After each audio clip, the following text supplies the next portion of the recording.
Alright, what I'm making today is a seaweed salad, and this is the seaweed that I'm using, dried seaweed. I will not mutilate the pronunciation of that and just leave it alone.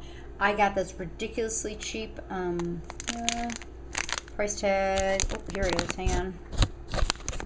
It's like $2-3 in Milwaukee. I use any kind of seaweed I can get my hands on. That's not too expensive. So that's for 3.5 ounces. I'm only using about 1.5 ounces of this dried seaweed. Once you buy it dried, you have to add some moisture to it. You let it sit in hot water for about 5 minutes. There's directions on the seaweed bag that'll tell you what to do. And this I've already let sit in hot water. It's now in cold water. I'm going to squeeze it out before I add it to the salad. The other ingredients I'm using, so pretty much all these things are going to go in there. I'm using some sugar. Sometimes I use honey instead. I've never tried maple syrup, but I might one day.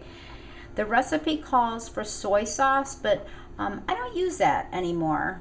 So I use the coconut aminos. I mean, in fact, the reason I use the seaweed, by the way, is because I don't use regular iodized salt anymore, or extremely rare, like only if I'm at a restaurant, but I don't buy it. So using sea salt, I always think, well, am I getting enough iodine? So this way, as long as I'm eating some kind of seaweed every day, according to lots of things I've read on the internet, so you know it's true, haha. Eat seaweed instead of getting the iodized salt. Rice vinegar I'm also using. The recipe says to get the non-seasoned, but I never have that in the house. I really like the sweet and tangy, which has got a hint of salt and a hint of sugar in it. Toasted sesame oil, this is Trader Joe's, so it's the less expensive version. It asks for red pepper. I don't have any right now, so I'm going to use regular pepper, and I don't know if this is going to taste good or not, but I'm going to use paprika. So we'll see how that goes. It also asks for fresh cilantro and scallions, neither of which I have. So I'm someone who, when I don't have something and I'm deciding to cook something at the last minute, like today, I just find something that I do have and I use that. This jar right here, this is dried wild onions, so I'm going to use that instead. And for sesame seeds, which I don't have, but I do have some pumpkin seeds that I recently soaked and dehydrated. So I'm going to toss in some of those. I've had this salad before, and I'm pretty sure that'll taste wonderful in it.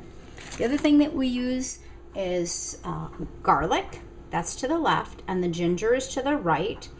I can write out the amounts of, if you care to know the exact amounts of what they suggest. I never follow exact amounts. They happen to say 1 teaspoon of the garlic and 2 teaspoons of finely grated ginger. I didn't grate anything. I chopped because I find grating ginger to be a big pain in the butt, and I feel like I lose all the ginger fibers. Anyway, and obviously this is a lot more than a couple teaspoons of ginger or 1 teaspoon of garlic. And then for carrot, the recipe actually asks for half a cup of shredded carrot. I'm sure it would be better if you shredded it smaller, but I'm too lazy, so I don't shred it small. I always use the big shredder unless I'm doing something that really, really is important to go small, like, I don't know, nutmeg or something like that. And all right, so now I'm going to start to bring some of this stuff together and come right back. Alright, you might be able to see this. Hopefully you will. Again, this is my first time ever videoing anything that I might put on the internet, really. This is just the seaweed that had been soaking inside hot water for a good 5 minutes. And then you're supposed to rinse it and squeeze it out. And again, each seaweed packet might have slightly different directions, but for the most part, this is pretty typical for the dried seaweed, and I've used probably half a dozen different brands or varieties, because again, I always get what I can get the cheapest, preferably at a nearby store, but that doesn't always work. Sometimes I have to special order something. So, and then I'm going to cut it up because some of these strands are really long. So just a good pair of kitchen scissors. Suppose you could take a knife on a cutting board and do this, but if you got kitchen shears, that would definitely be the way to go. And I don't want to hurt my delicate strainer, so all right, so rinsing all that off. Now I'm just going to squeeze this out real well and put it into another bowl. Okay, so in the bowl I've got the carrots and the seaweed. So again, that was about 1.5 ounces of dried seaweed that I've soaked. The carrots, it's asked for 1/2 cup of shredded.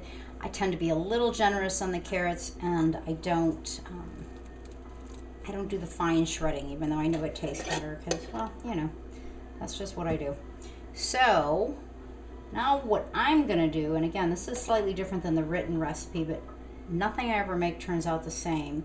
I'm gonna add some of these dried wild onions. I just washed them off and dried them less than a week ago. So let's see, I'll probably add, I don't know, maybe a few tablespoons. Just, that looks like plenty. So there we go. So probably about a few tablespoons of that we just put in.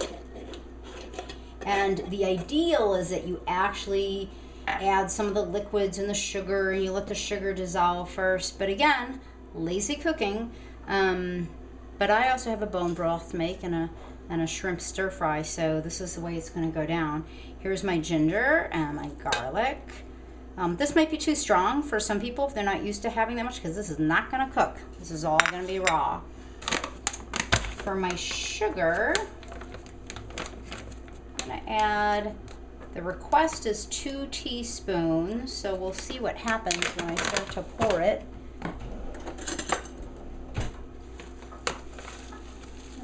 It's about 1-ish teaspoons, and about 1 more. Sometimes I add even less than that, because I usually like to save my sweetness for dessert time, not meal time, but I've been hankering for something sweet lately. Rice vinegar, the request is 3 tablespoons of the not seasoned. I, of course, do have the seasoned, and yes, I do have tablespoon measures. These ones were just closer, and I don't ever measure precisely. Well, rarely, unless I'm baking something. I sort of just get a feel for it. 1, 2-ish, 3-ish, 4-ish, 5-ish. That looks like plenty. I'm not really in the mood for too much vinegar. I almost never am. So obviously, if you really love vinegar, then you know you should go wild and have a lot more. The recipe asks for, or I'm sorry, they actually asked for 6 tablespoons. If I said 3, that's because I'm doubling the recipe right here, and I might have accidentally said 3, but the recipe would ask for 6. The toasted sesame oil, they only ask for plain sesame oil, but let's face it, toasted sesame oil is a gajillion times better. The recipe's asking for 2 tablespoons. That's probably a scant 1. That's probably about 2-ish. And of course, you can always taste it at the end and go changing things up, or go, oh my gosh, this is a disaster, and you know, feed it to the chickens. I'll just put a bunch of pepper in there. But since they're asking for red pepper flakes, there's really 0 comparison. This is strictly going, how much do I like my pepper? And it doesn't ask for paprika, but I'm doing an experiment. I don't think I've ever had paprika in this before, but I don't know, that's what, like a 1/2 tablespoon maybe? I'll give it that a whirl, see what happens. This is smoked paprika, probably Penzeys. Yeah, that's still Penzeys. Great spices. And let me see if I'm forgetting anything. All right, so all this, oh, and then my aminos, which is, I use instead of soy sauce, and that's because if I'm out at a restaurant, sure, I'll have soy, but I don't do so well with the whole soy products for years and years now. I used to eat it like religiously. All soy products, tofu, tempeh. If it had soy in it, I ate it. And yeah, and then it started with soy milk, started to upset my system, and I just went downhill from there. But I love these aminos. I don't think they're real cheap, but they're not so expensive that I don't buy them, so there's that. Let's see. It's asking for 6 tablespoons. I will probably just add about 1/2 of that, and then mix everything up. And if I want more liquid, I'll use these aminos, or if you're using soy sauce, some people use Bragg's aminos, a little bit more. I can already tell it doesn't look like it's going to be moist enough. And then I'll mix it up, and like I said, if I want more moisture, you could add these aminos or soy sauce or the Bragg's if you prefer that. Some people really like that. And then I'll come right back to you. All right, well, this seemed plenty moist to me. Hopefully you can see that. Let me look in there. Yeah, you can see that. See all that moisture down there? That's plenty of moisture. So I'm not going to add any more liquid, but I will give it a little bit of a taste before I add the nuts. The taste changes a lot as it sits, because of course that garlic and ginger sitting in the moisture will alter it a little bit. So let me see how this tastes. Really good. Yep, much sweeter than I normally do it, but perfect. And it's got just the right amount of kick, so for me. Now, if you like kick and you're really good with it, by all means, throw in some cayenne pepper. I'm gonna save my pumpkin seeds to put in right when I'm eating it so they don't get all soggy. But for now, I'm gonna put this in the refrigerator and start on some bone broth and then a shrimp stir fry. Thanks for watching.